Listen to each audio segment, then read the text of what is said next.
COVID cases are surging in Oklahoma this morning. The state health department reports more than 8,000 new cases in the last week. Things are actually changing out at Tinker Air Force Base this morning. Let's go to Natalie Cruz at the health department with all the information. Natalie, good morning.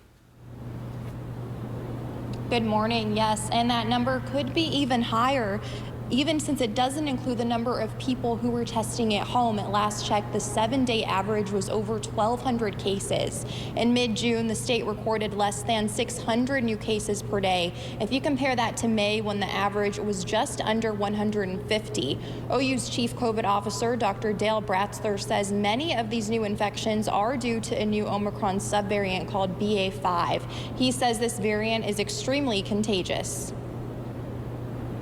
In the past, we were saying if you've been infected, you're probably protected for about 3 months before immunity wears off. We just throw that out the window with this new strain. And the State Department of Health says in the last 90 days, more than a quarter of new cases are being reported by people between 18 and 34 years old.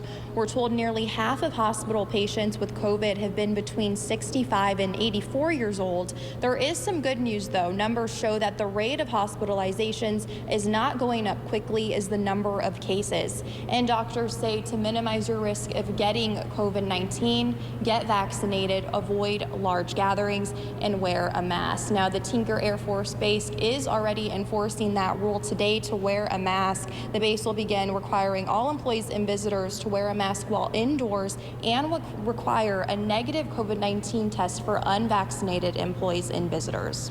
Live this morning in Oklahoma City, Natalie Cruz, Oklahoma's Own News 9.